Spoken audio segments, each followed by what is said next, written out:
Hey everybody, welcome to You're Just Stupid, which is the podcast that makes you smarter and stupider at the same time. I'm going to introduce us because that is my only job. I got my co-host here, Rene, aka lover of Taco Bell. I have a subscription for Imodium. That's how much I love it. Like, I can just get, just constant shipments of Imodium. A subscription or prescription? Yes. And I'm Ray, aka lover of rats. I thought you were a lover of... Damn it, Ray. I thought you were supposed to be a lover of sluts. I just thought it'd be funny. Dude, it's... Oh my god. There's so many things actually in my... You can find both at Taco Bell. You can find both very easily at Taco Bell. Sluts and rats. You know who else you can find at Taco Bell? I don't know, Ray. Who else? People from Stoners. Stoners, yes. Oh, good old Stone. We need to go back there sometime, Ray. I know. I got my friend Allie really liked the episode on Stone. Nice. She said it was hilarious. She was laughing and it motivated her to do the dishes. Hey, so kind of give background on why I chose this topic. So have you ever gone down a YouTube hole, Ray, where you're just like watching video after video? You're like, ooh, what's that? Or that thumbnail looks interesting. More than I would like to admit to the public. I also will agree to that sentiment 100%. So I see this weird video about this caterpillar, and I'm like, fuck it, let's go. And I will talk about this caterpillar later on. But basically, it led me to this topic of the topic of what's called brood parasitism. Have you ever heard of that before, Ray? Brood parasitism? Does it have to do with a parasite or something? Yes, but not in a parasite in the way you think of it. It's like normally you think of parasites, you think of like worms. This is a little different. Like a fetus? Kind of, actually. It does involve babies and parasiting babies, if that makes sense. So let's talk about evolution. So first of all, it exists, and if you say evolution doesn't exist, you can go fuck off, okay? Anyways. Whenever a evolution is all about passing on your genetics, right? You want to be able to reproduce, pass on your genetics, and survive in your environmental niche. And basically you want to survive so you can reproduce, right? There's a lot of different ways. Basically, you want to do that so you can either have more environments you can live in, you can be able to reproduce more easily, or you decrease the cost to reproduce, right? Well, I mean, for most people, it doesn't cost anything to reproduce. But you know what? Unless you know what I mean? Buy a prostitute. Well, I mean, true. But like, I meant more as from like a biological cost. Like, for example, like, let's say, Ray, you get pregnant tomorrow. You have a cost, not just, oh, I need to pay for an OBGYN visit. I mean, like, you'll be pregnant for 10 months. All the hormonal and bodily changes you have. Sure, okay. Yeah, like, I mean, from more of a biological sense of cost, right? And then sure. Same thing, yeah. Like the man who gives you pregnant, we'll just say his name's also Ray for some weird reason. So he has a biological cost because humans are supposed to be monogamous. That's a whole fucking podcast by itself, let alone podcast episode. But like he has a cost too because he wants to ensure his child's okay. He wants to ensure you're okay. All these other things, right? One way species evolve is not necessarily to be more fit for their environment or be more adaptable, but sometimes say, hey, how can I be a giant asshole and pass on the cost to other people or other species even? And that's where this comes in. So have you ever heard of a brood parasite? No. So what a brood parasite does essentially is it will find a way to get its young into another species nest or hive or whatever, and they essentially will raise its children for it. So you offset the cost of raising your own child to another species. So imagine if... So I'm so confused. All right, so are you going to give me examples? Yeah, let's use you again, Ray. Let's say you're like, okay, I want to have a baby, but I don't feel like getting pregnant. You say, okay, what I'm going to do is I'm going to take my fertilized embryo and I'm going to shove it in another woman. Okay. And she's going to raise that for 10 months or 40 weeks. Out comes the baby. And now I passed on my genetics and she doesn't know any better. And I'll give very specific examples of this.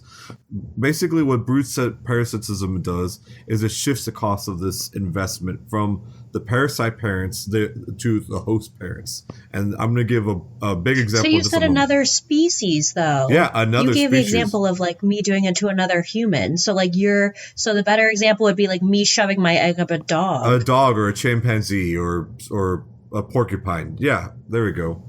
Wait, hold on. What animal would I want to shove my egg up? Yeah, like Ray, this is your eggs. Like you caught the sperm already. It's already fertilized you. What animal would you like to shove it into?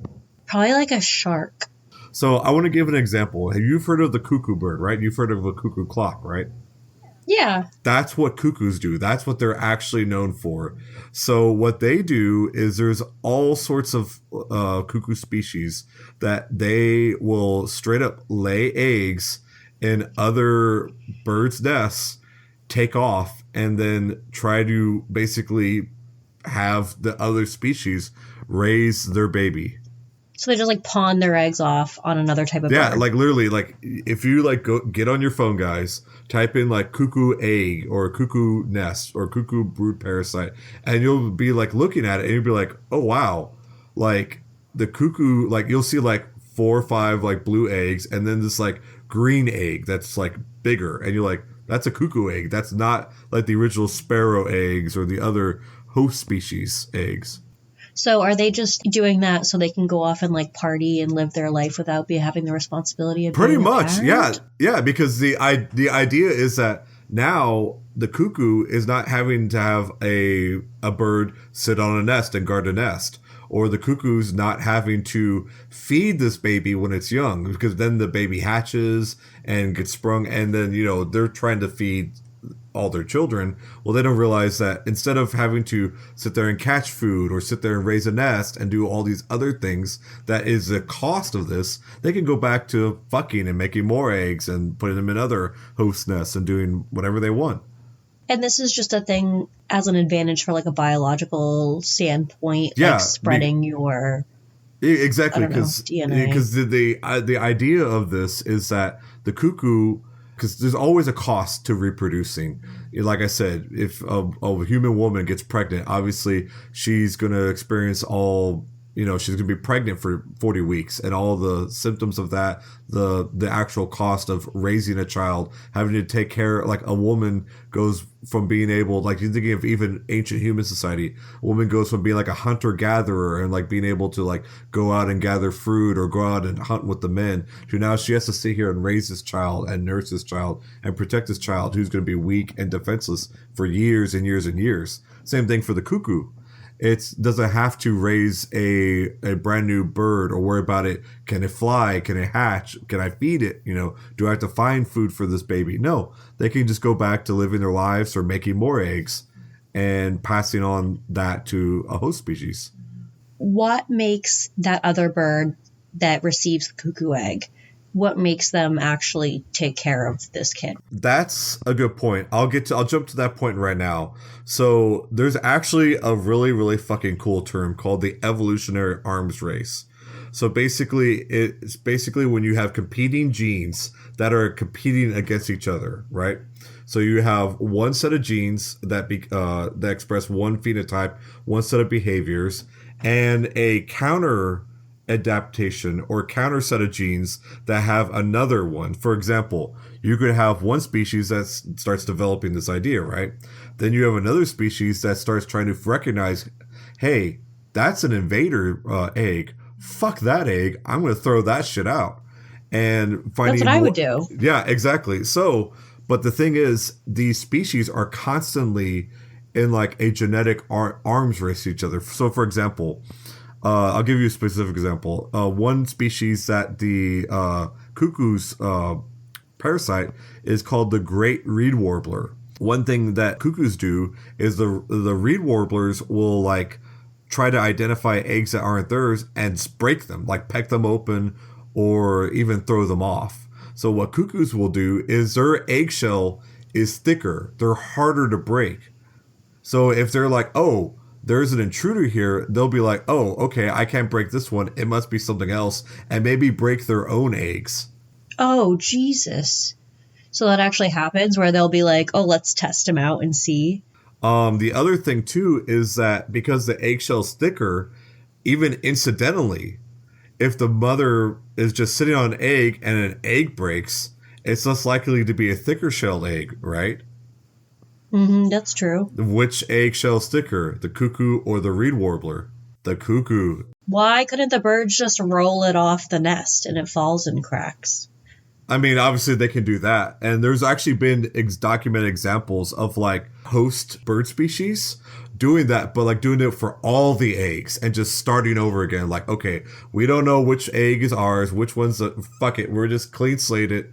Let's basically do abortion. So abortion is natural. So, and just start over again and just say, let's try this again, raid this nest. And so they can do that. They can definitely do a clean slate. And then there's all sorts of other like species, like things that cuckoos will do. Some things like, for example, in a lot of bird species, generally the loudest baby gets fed first because that's generally the healthiest baby, right? Because it's got strong enough vocal cords. Cuckoos are known for being extremely loud.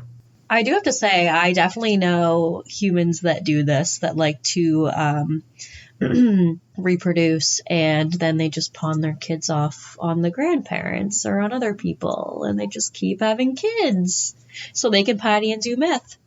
So other things that cuckoos involve, they have much longer internal incubation. So like birds have 2 incubation periods, an internal and an external one. Internal one, egg is inside mom. External, mom, egg is outside of mom. Mom or dad or whatever are sitting on egg, right? Brood parasites have a much longer internal incubation. So when they finally lay the egg, they have a much shorter external incubation. So what does that mean? Their eggs hatch first. And now it's like, oh, hey, you're the firstborn. I'm going to feed you first, and you're going to grow up bigger and stronger faster. So then that way I'm going to keep feeding you, and these other ones that took longer, and whatever, they can fuck off. Wow, that's so interesting. So are cuckoos everywhere? I don't even know. Do you know this? I was going to say, like, the common cuckoo is all across Europe and Asia. Oh, okay. Eurasia. And so, like, to continue with the evolutionary arms race, the host it's not just a one-way street, because obviously if it was just the cuckoo's breeding, the host species would die out. So in some ways, it's even good for the cuckoo that the other species kind of fight back some, because you don't want too much of a balance. It's the old, like, what happens if we have too many vampires, not enough humans for them to bite? Do the vampires all die out? Kind of same idea. Hosts evolutionary adapt too, because they want to pass on their genes. They want their children to be hatched. So, like, for example, some species that the cuckoo's parasite will make multiple nests and lay eggs in multiple nests. So even if like one of their nests get infiltrated by a cuckoo, you still have 3 more nests that you could potentially hatch. Another thing is also identify, like, because cuckoos are longer incubators, maybe I find a way to identify which eggs you laid early in the nest, so that way you're already sitting on them. And that way, if the cuckoo tries to come along, you're already there. Like, hey, these are my eggs. You're going to try and come in here, buddy, but I'm going to throw your egg out the fucking nest. The other thing is just being more aggressive. If you're constantly defending your territory and you're like, oh, hey, there's another bird, and you're not aggressive, you're more likely to be parasited. Versus if you're more aggressive and you're like, hey, there's a cuckoo, fuck that guy, I'm going to go kick his ass just for existing. You're less likely to be parasited. Yeah, exactly. Yeah, like imagine the sharks who are like, hey, fuck Ray, I don't give a shit if she's pregnant, I'm going to kick her ass. So is this like the status quo for all cuckoos, or do some cuckoos decide to take care of their children and not live a party lifestyle? I think almost all species of cuckoos are, but I'm not 100% positive on that. So, okay. Like I mostly looked into the common cuckoo for this because it's the most it's probably the most famous example of this. Are there any species other than birds that do this, or is it mostly a bird thing? Yes, and we're going to get to that later on. In fact, I will say multiple kingdoms do it. No. Insects do it, as do fish. Can we actually like dive into other species do this, or you want to talk about something else? No, I will. I just kind of want to talk. I want to jump the gun. Yeah, no. We will definitely talk about it. There's going to be a term I'm going to come up. I'm going to bring out later on that's going to be fucking great. There's all sorts of like mechanisms even within this I kind of want to just talk about briefly within the evolutionary arm race. So there's some ways that species will like certain phenomena that they'll execute to like basically have a evolutionary arms race. One is called runway selection. So it's a way to basically account for ostentatious orientation or like very seemingly maladaptive phenotypes. So like the classic examples, peacocks. You've seen a male peacock up close, right? Yes. Okay, I actually, quick side guys, peafowl, which is the gender neutral term and the actual species term for peacocks. Peacocks are males, peahens are females. If you never see one up close, they have these giant tails, giant long plumage that do not seem to be like, other than for display purposes and to show that I am a healthy reproductive male, don't seem to be very useful.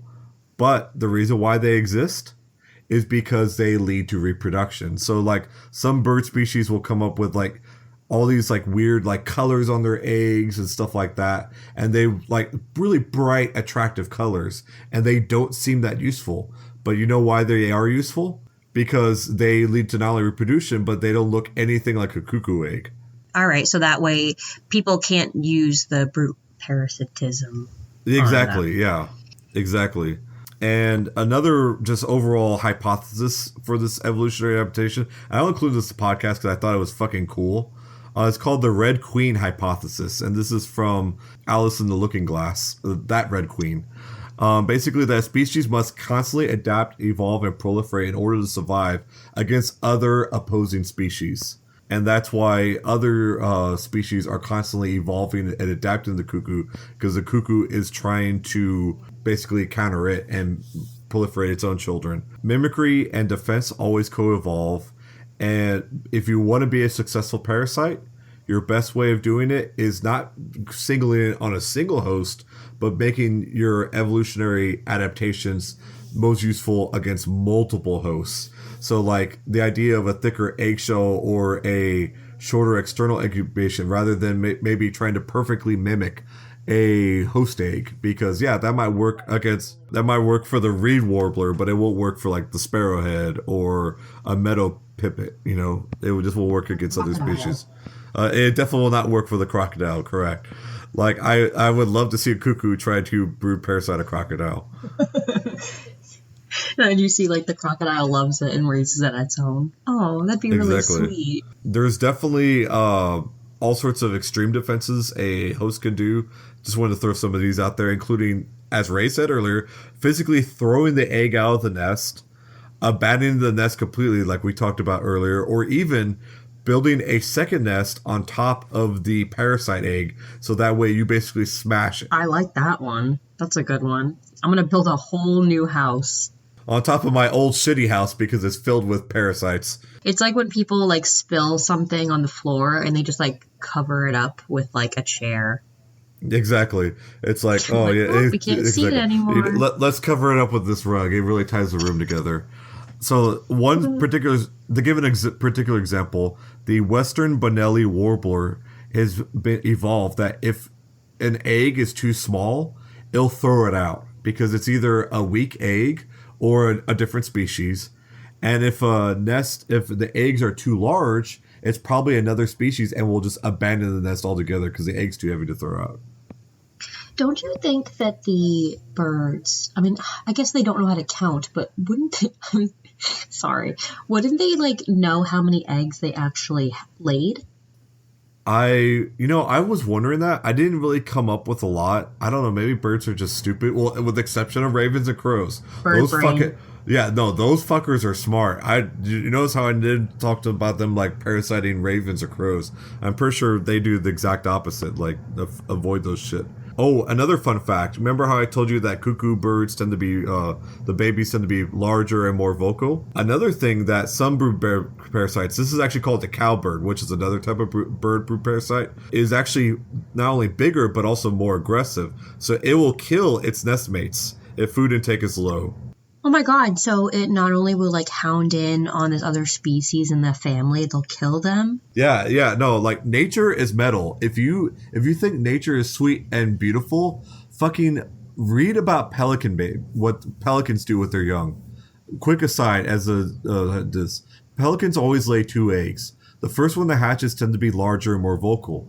The pelicans will almost completely neglect the second hatch egg and will only start taking care of that baby if something happens to the first one. So they'll just straight up let one baby die to just guarantee that one baby lives.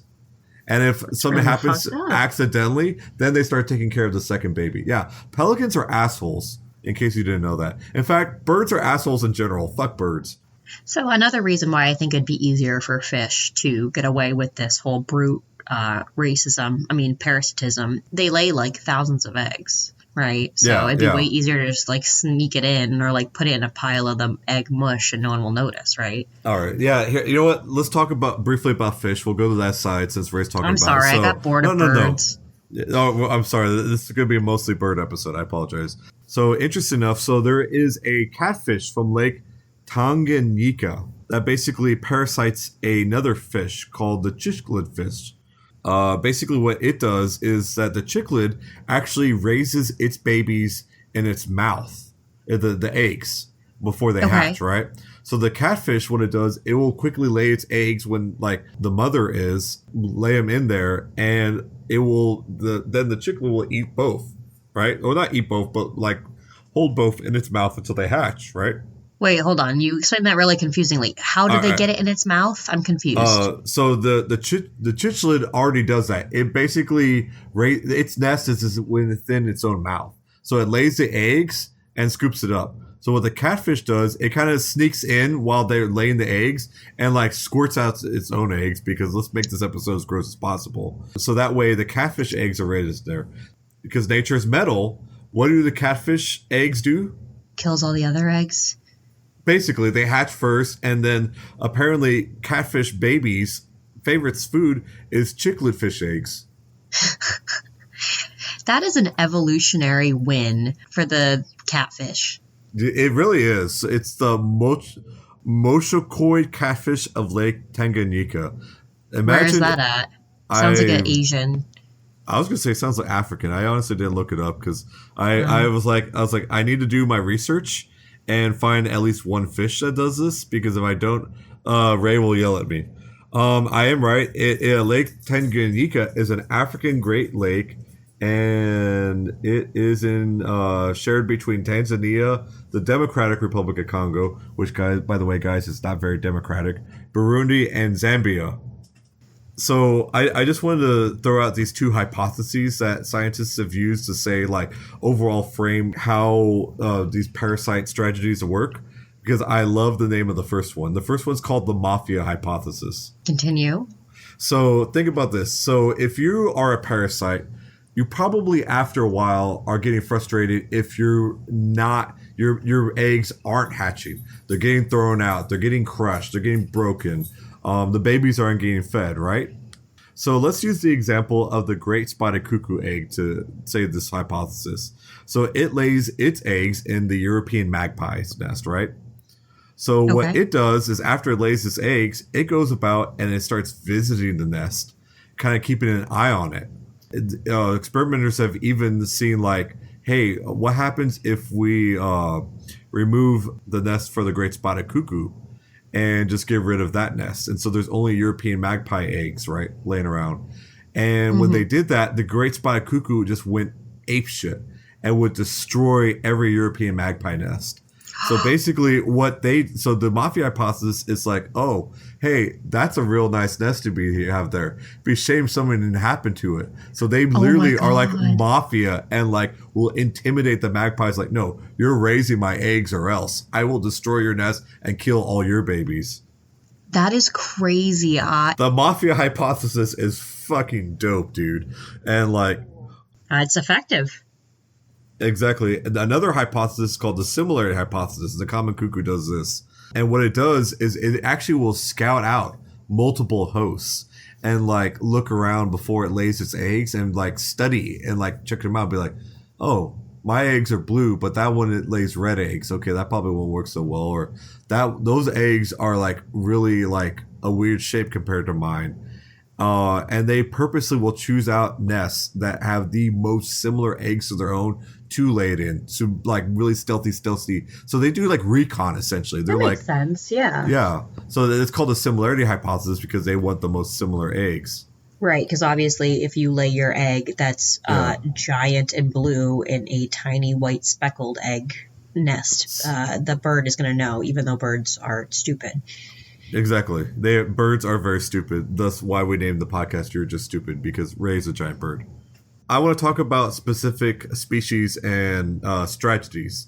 So the common cuckoo, one interesting that they do is common cuckoo females specifically will not just parasite certain nests. They'll even fall around certain females over and over again and parasite their nests over and over again, and even will go back to different males and like purposely be non-monogamous to find like, okay, how can I increase the variability of my eggs so that way I can, if I mate with this male, we tend to have more spotted eggs. Okay, if I mate with him, then I need to find females. Oh, that one warbler keeps having really spotted, and like purposely doing that, like, and they will find like a male, but they will do it on a species whole. They mate with a whole bunch of different males with a whole bunch of genetics because it increases genetic diversity. That's interesting. Yeah, so they're like, okay, well, I have a bunch of, if I mate with this dude, the eggs look similar to the ones of that other bird that's over there that I can kind of sneak my eggs over there without her knowing. That's interesting. Okay. Now, most brood parasites tend to only parasite one species. They actually are kind of specialist. However, the parasitic cowbird, including our generalists, mean that they will parasite multiple species. The winner of this is the brown-headed cowbird, which has, as of when I did my research a few months ago, has 221 known species that it can potentially parasite. And that particular species, what they'll do is lay just one egg per nest. But if they're making 5 or 6 eggs, they'll do that in 5 or 6 different nests. You want to hear what could be the other argument for the top winning topic of this episode? Sure. Actually, no. I don't want to hear about it. Okay. Well, guys, this has been a great episode. It's been a great episode, guys. Ray just cut it off. We're not going to have any more. No, I want to hear about it. Let's talk about cuckolding, i.e. getting cucked. Oh, that's a Shakespeare thing, isn't it? Yeah, well, look, you've heard, we've all heard the term, oh, he's a cuck or he's getting cucked, right? Yeah, it's like when your woman sleeps with another man and the man who is the victim, like whose wife is cheating on him, he's the cuck, right? Yeah, he's a cuck. He, especially if he like knows about it or something. Right, so he knows about it, he's not doing anything about it. Yeah. Right, so cuckolding is actually a biological term. And so this is a brood parasite strategy, but for monogamous birds. So what they do is, like the male and the female, they'll mate. But what the female does is she forces a different male to take care of the young. And so basically she cuckolds a male into taking care of the other of the young. The yellow warbler is a species who does this. And so the actual biological term for a cuckold is a male who unwillingly invests parental effort in juveniles who are not his genetic offspring. So now that leads me to a much more broad question that I probably should know the answer to. When birds lay eggs in a nest and then look after them before they hatch, that's the woman that usually does that, right? Or is it the man and the woman? I feel like a lot of species, it tends to be the female and the male goes out and gathers food. But there are a lot of species where they split. It's not always 100%. Oh, that makes more sense. Okay. Sometimes, especially if the male's been out all day, the female will switch roles or they'll take turns, vice versa. While the male can sit the lazy boy with his feet up, drinking a Miller Lite. Guys, I would really like for Ray to find a nice man. Nice bird who forces her to go out and get him food while he sits there and chills at home drinking his version of a Miller Lite. And my dream is to find a cuck.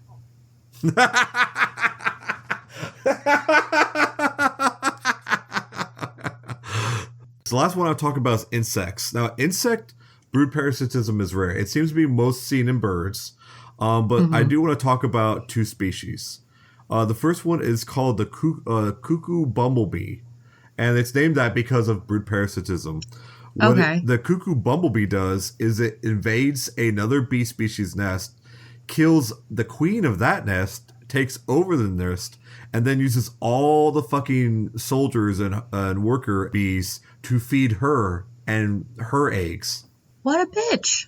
Yeah, Ray, what do you think about Ray? Would you be excited to break into another woman's home, kill her, and demand all the men that she is who under her authority to feed her and take care of her? It's kind of badass. Like, I wouldn't call her like a bee queen. She'd be a bee queen.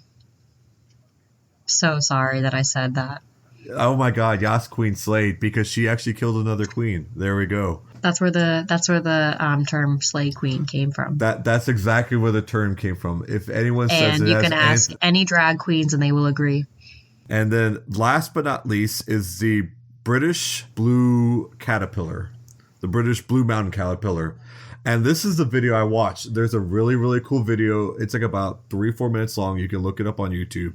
And that's what led me to this episode because I thought this was link it in the show notes. Yeah. No, I actually use it as a reference for the show notes, so it will be in the show notes, guys, if you want to find it.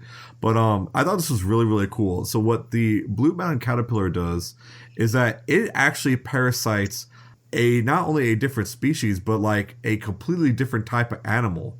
It actually brood parasites ants. Oh, stop it. How do they not even notice? Do their embryos or eggs or whatever look the same? So what the caterpillar does is it has to sneak into the ant, and the ant is called, and I only could find the proper scientific name, Myrmica schneckii. And what it does is in the wild, it starts releasing hormones and almost a special honey that it creates. And what the hormones smell like and the honey smell like is it smells like a Myrmica schneckii queen. So the ants will be like, oh, you're one of our queens. Pick up the caterpillar and carry it back to the nest. Wow. And it just does it and just assumes that's why it looks weird is because it's a queen? The ants are mostly by pheromones. You're right. They're not really visual like you and I are. They're just like, oh, this is our queen. This is a queen. We smell the pheromones, and they're like, oh, this is some of her royal honey. Okay, all right, cool. So they actually will carry the caterpillar back into the nest. And this is while the caterpillar is like still in the cocoon. No, this is when it's still a caterpillar. This is still not even in the pupa stage at all. So what they do is they bring the caterpillar back to the nest, and where they're going to bring it back to, where the queen resides. What's in the queen's nest of any ant? The ant eggs and larvae. Oh, yeah. Mm-hmm. And you know what the favorite food of the British blue mountain caterpillar is? Egg, ants, and larvae. Ant larvae and eggs. Exactly. And so for 6 months, the caterpillar literally eats all the eggs and larvae and increases her size by 100 times. Oh no, it's like that catfish. It's exactly like that catfish. It's exactly what the catfish did. Once she reaches 100 times her size, she then forms a chrysalis and resides in a pupa stage for a year. So this whole thing takes 18 months. But guess what happens at the end of those 18 months? It's a beautiful butterfly. A very, very bright blue, pretty butterfly, yes. Oh, what a happy ending. Well, for everyone but the ants. But yeah, if you like butterflies, rock on. I mean, the ants weren't alive yet. They were just larvae. So, Ray, what do you think? Do you feel like you know more about brood parasites now? That was actually really cool. I don't think we've done a nature episode like that. Yeah, that's what I've been wanting to. I was like, we need to do more science. Like, I love history. I love us talking about people. Ray and I are definitely going to get drunk again and do another Smash or Pass episode. That's for damn sure. We should do some more science and nature episodes, dude. Nature is metal, dude. And nature is unforgiving. Yeah. I'm glad we made I'm glad we made Ray smarter. I feel smarter after researching this episode. And I hope all of you are also a little bit smarter. Because if not, you're just stupid. With that, cue the closing sound music.